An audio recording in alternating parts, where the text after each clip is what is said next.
Our story begins not in ateliers, but in the rustle of heavy fabrics.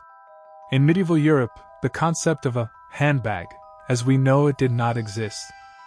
For both men and women, necessity was the mother of invention, and that invention was a simple pouch.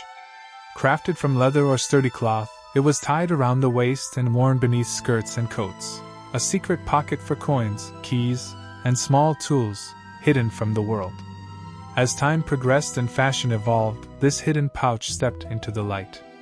By the 16th and 17th centuries, aristocratic women began wearing the chatelaine.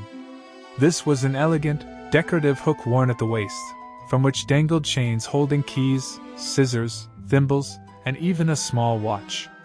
It was a practical toolkit, but also a visible symbol of the lady's household management and status, a piece of functional jewelry.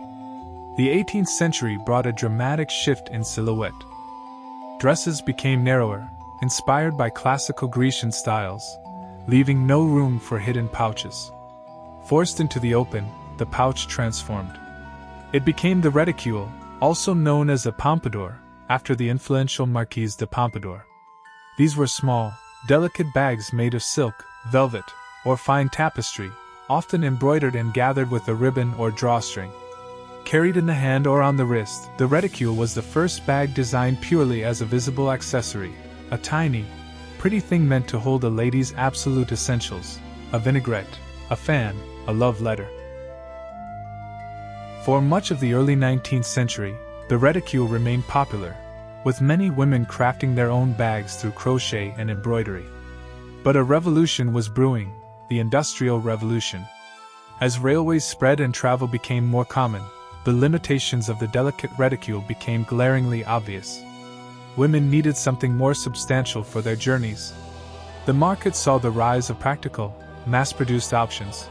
Carpet bags, made from offcuts of patterned carpet, became a common sight, favored by travelers from the middle classes for their durability and low cost.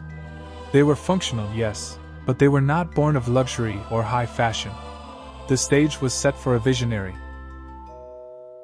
Our story now focuses on a specific moment in 1841, and a man named Samuel Parkinson. A wealthy English confectioner, famous for his butterscotch, Parkinson was a frequent traveler by train with his wife. He noticed his wife's small, delicate purse was utterly inadequate for the rigors of their journeys. It was too small and made of materials too flimsy to withstand travel. Parkinson, a man of means and practical sense, decided to solve the problem. He approached a renowned luggage maker in London, a firm named H.J. Cave & Sons. Founded in 1839 by Harriet Jane Cave, the company was celebrated for its high-quality, durable leather luggage and railway baskets. Parkinson had a clear and groundbreaking vision. He didn't just want one bag, he wanted a set. He commissioned H.J. Cave to make his wife a collection of bags in different sizes, one for travel, one for daily use, one for shopping, each serving a specific purpose. And most importantly, he insisted they be made from the same sturdy, luxurious leather used for his own trunks, not from the delicate silks or cheap carpet material common at the time. H.J. Cave & Sons expertly fulfilled the commission, crafting what are now considered the first modern leather handbags for women. They were functional, elegant, and made to last. Parkinson's simple, brilliant idea, a range of practical, leather bags for women, was the true birth of the concept we know today. H.J. Cave even attempted to market them in ladies' magazines, calling them handbags. Sadly, the idea was ahead of its time. Critics claimed women would never need such things and that the bags were too heavy. After about 15 years, H.J. Cave ceased marketing them, though they continued making bespoke pieces for royalty.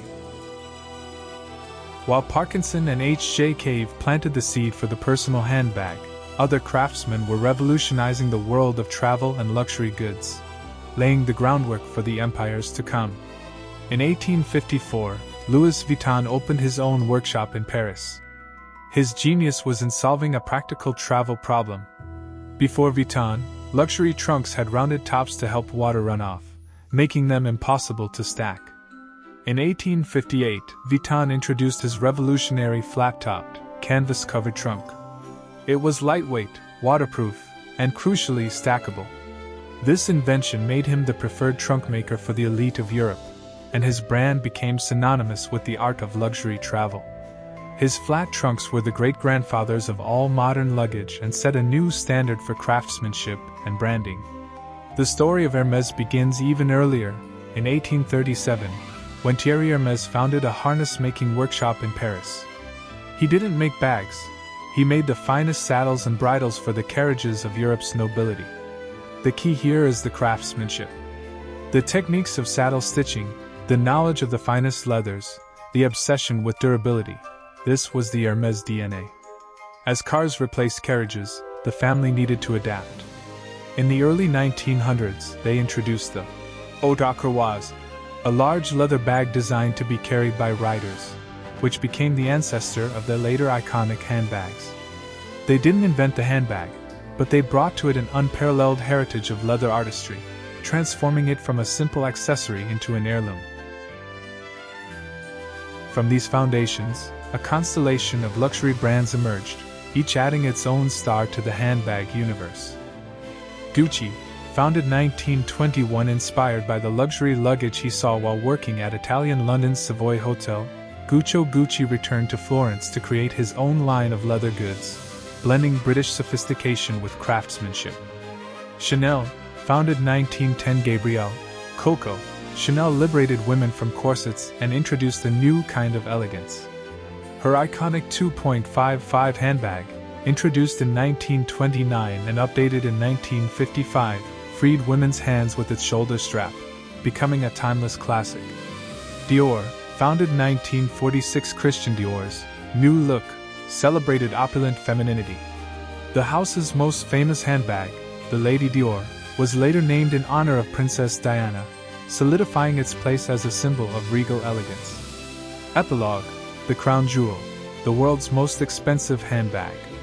The journey, which began with a hidden medieval pouch, culminated in a single, legendary object. On July 10, 2025, at Sotheby's in Paris, a handbag sold for a staggering €8,582,500, over $10 million, becoming the most expensive handbag ever sold at auction. This was no ordinary bag.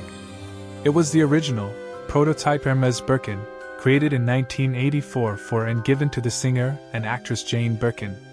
It was on a 1983 flight that Jean-Louis Dumas, then chairman of Hermès, sat next to Birkin and sketched the design for her ideal bag on an airsick bag. This very bag, bearing her initials, JB, was the result. It was a unique piece of fashion history, owned and used by Birkin for a decade, covered in her personal stickers for humanitarian causes. Purchased by an anonymous Japanese collector, this bag was more than leather and stitching. It was a vessel of a story, the final, dazzling proof of the journey from a simple idea to an object of legend. And so, from the hidden pocket of a medieval gown to the great auction halls of Paris, where the legendary Birkin bag summarizes an incredible journey. A journey that embodies human ingenuity, the evolution of fashion, and the birth of concepts of luxury and independence. It was never just a story of leather and stitches, but a story of passion and visionary insights. Samuel Parkinson, who saw beyond what existed, Louis Vuitton, who built an empire on the idea of stackable trunks, and Thierry Hermès, who transposed the art of the saddle into a piece that holds dreams. These bags are living testimonies to a radical transformation in our lifestyle. They are more than just an accessory. They are a reflection of our time, symbols of personality, and an integral part of our modern identity. This was our first journey in the world of Mythos. Thank you for accompanying us. If you liked this video, don't forget to press the like button and subscribe to the channel to receive more great stories that shaped our world. Share in the comments. In your opinion, what is the most distinctive bag in this ancient history? See you in a new story.